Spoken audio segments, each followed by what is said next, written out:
ಮೆಸ್ಕಾಂ ಗುತ್ತಿಗೆ ಮೀಟರ್ ರೀಡರ್ಸ್ಗಳು ಅನುಭವಿಸ್ತಾ ಇರುವ ಸಮಸ್ಯೆಗಳ ಬಗ್ಗೆ ಮುಖ್ಯಮಂತ್ರಿಗಳು ಹಾಗೇನೇ ಜಿಲ್ಲಾ ಉಸ್ತುವಾರಿ ಸಚಿವರು ಜೊತೆಗೆ ಶಾಸಕರಿಗೆ ಮನವಿಯನ್ನ ಸಲ್ಲಿಕೆ ಮಾಡಿದ್ರು ಯಾವುದೇ ಪ್ರಯೋಜನವಾಗಿಲ್ಲ ಅಂತ ದಕ್ಷಿಣ ಕನ್ನಡ ಜಿಲ್ಲಾ ದಲಿತ ಸೇವಾ ಸಮಿತಿ ಜಿಲ್ಲಾಧ್ಯಕ್ಷ ಬಿಕೆ ಸೇಸಪ್ಪ ಬೆದ್ರಕಾಡು ಆರೋಪಿಸಿದ್ದಾರೆ.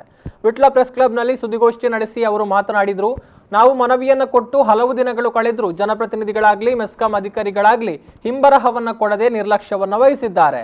ಮೆಸ್ಕಾಂ ಮೀಟರ್ ರೀಡರ್ಸ್ಗಳು ಮೆಸ್ಕಾಂನ ಬೆನ್ನೆಲುಬು ಅಂತ ಹೇಳಿಕೊಂಡು ಏಜೆನ್ಸಿಗಳ ಮೂಲಕ ಈ ಗುತ್ತಿಗೆ ನೌಕರರನ್ನ ಹೆಚ್ಚು ದುಡಿಸಿಕೊಂಡು ಅವರಿಗೆ ಕಡಿಮೆ ವೇತನ ಕೊಟ್ಟು ಮೆಸ್ಕಾಂ ಲಾಭವನ್ನ ಗಳಿಸ್ತಾ ಇದೆ ಅಂತ ಆರೋಪಿಸಿದ್ರು. ಇನ್ನು ಕೇಂದ್ರ ಸರ್ಕಾರದ ಆದೇಶದಂತೆ ಸಮಾನ ಕೆಲಸಕ್ಕೆ ಸಮಾನ ವೇತನ ಮತ್ತು ಕನಿಷ್ಠ ವೇತನ ತಿಂಗಳಿಗೆ 21,000 ನೀಡಬೇಕು ಅಂತ ಸುಪ್ರೀಂ ಕೋರ್ಟ್ನ ಆದೇಶ ಇದ್ರೂ ಸರ್ಕಾರ ಮತ್ತು ಇಲಾಖೆಗಳು ಈ ಆದೇಶವನ್ನ ನಿರ್ಲಕ್ಷ್ಯ ಮಾಡ್ತಾ ಇದೆ.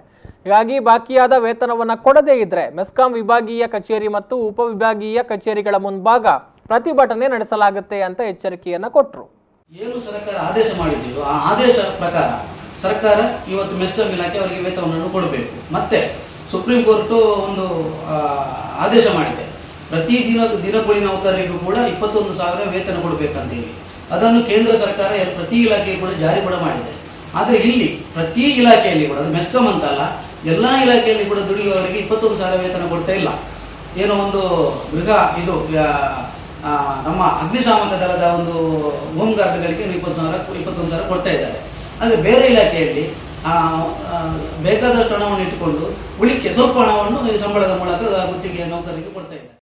ಸುದ್ದಿಗೋಷ್ಠಿಯಲ್ಲಿ ಸೋಮಪ್ಪ ಸುರುಳಿಮೂಲೆ, ಪ್ರಸಾದ್ ಅನಂತಾಡಿ ಉಪಸ್ಥಿತರಿದ್ದರು.